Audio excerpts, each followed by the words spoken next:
Cerca de 1,5 milhão de portugueses vivem com doença pulmonar obstrutiva crónica. Para chamar a atenção para o problema, é lançada esta semana uma campanha de sensibilização para a população em geral sobre a origem e as consequências da doença. A iniciativa é da Associação Respira, cuja presidente, Luísa Soares Branco, é agora minha convidada na edição da manhã.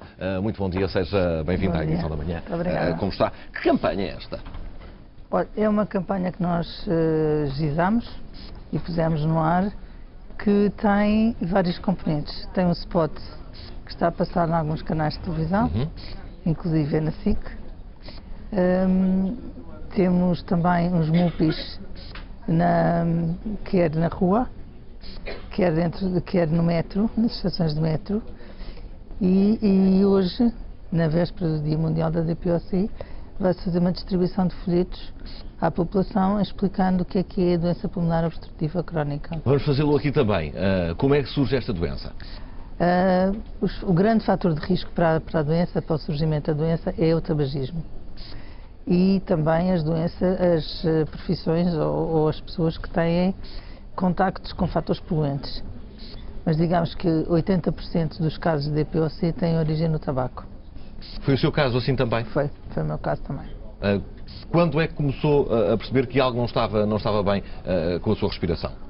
Porque é essencialmente o primeiro sintoma prende-se com a respiração, não é? Prende-se com a respiração, prende-se com cansaço, com falta de ar a subir as escadas e sobretudo com o cansaço. Cansaço, falta de ar quando se sobe escadas, quando se fazem esforços.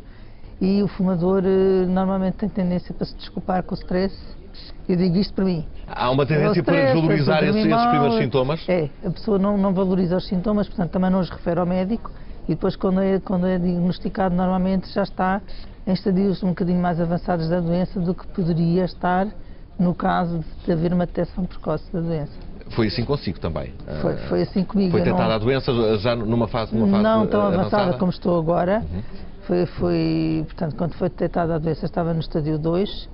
Depois também tive uma coisa que nós pensamos que só acontece aos outros, uma gripe simples que atirou comigo para os cuidados intensivos e aconteceu que tive uma agudização tão grave que saltei, digamos, para o último estádio da doença, que é já um estádio em que se é oxigenodependente ou que tem que fazer oxigenoterapia de longa duração porque já não conseguimos fazer as trocas gasosas como deve ser. O que é que mudou no seu dia-a-dia?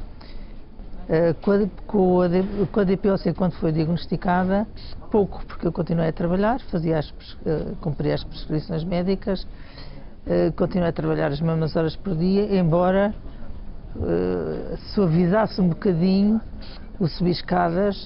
Nós temos sempre tendência depois para evitar aquilo que nos cansa mais. Portanto, com o segundo internamento e com a dependência do oxigênio, mudou tudo, porque passei à reforma, portanto deixei de trabalhar e hoje em dia viver com oxigênio é viver com qualidade, mas é viver com uma certa falta de autonomia. Digamos. O que é que impede de fazer, por exemplo? Olha, impede-me de ter improvisos, por exemplo. Aquilo que todos nós gostamos de fazer, que é, por exemplo, à quarta-feira decidir que se vai a um espetáculo fora de Lisboa. Se quisermos passar um fim de semana fora, o oxigênio tem que lá estar antes de nós chegarmos, portanto, esses improvisos acabam e acabam também portanto, as horas que nós passamos fora de casa passam a ser mais limitadas, porque depende-se do oxigênio. Portanto, os dispositivos têm uma quantidade de oxigênio que se vai gastar mais depressa ou menos depressa, conforme é o débito de oxigênio que lhe é prescrito. No meu caso dura mais ou menos 5 a 6 horas, quer dizer que é esse tempo que eu posso estar fora de casa. Ou seja, toda a sua vida passa a ser feita em está função ao oxigênio, disso. exatamente.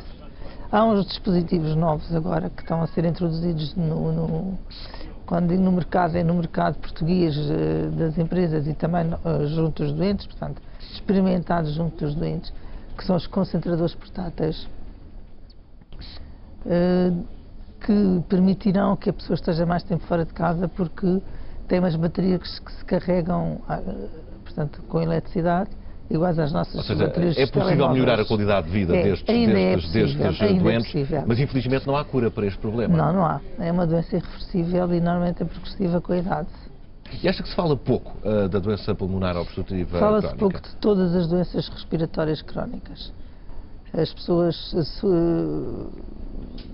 estão mais focadas na diabetes, no pulmão, no cancro do pulmão, nos cancros, que são doenças que de facto matam, mas esquecem-se que as doenças respiratórias crónicas são a 6ª causa de morte no mundo e que se prevê que em 2020 sejam a 3ª causa de morte. E ao falar-se pouco, significa que os doentes são também pouco apoiados?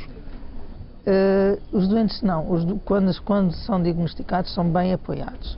Eu penso é que não se alertam as pessoas para os malefícios do tabaco e as consequências que elas já podem ter na vida de cada um de nós. E como o caso da DPOC é uma doença silenciosa, portanto, é insidiosa e é silenciosa, se as pessoas não estão alertadas, podem estar subdiagnosticadas e, portanto, não tratadas. E depois ser tarde demais? E depois ser mais tarde, ser apanhado mais tarde. Porque o exame que detecta a DPOC é um exame simples, é a espirometria, já deve ter ouvido falar, Sim. que não custa nada fazer, é separar para uma máquina que tem um tubo, nós esperamos, e dá a capacidade expiratória da pessoa. Porque o problema da DPOC é que nós não expiramos o dióxido de carbono, ficamos sempre com resíduo em termos pulmonares e depois quando queremos inspirar temos parte do pulmão Portanto, ocupado. a detecção até não é difícil, é preciso estarmos todos alerta, que é isso que e esta também campanha... disponíveis para fazer esse teste e começarmos tratamentos quanto antes, se for caso disto. Agradeço a sua presença nesta edição da Manhã. Foi um gosto recebê-la aqui e chamar a atenção para esta campanha de sensibilização que é lançada por esta altura. Hoje é véspera do dia, o dia assinala-se amanhã, o Dia Mundial da Doença Pulmonar Obstrutiva Crónica. Vamos seguir em frente.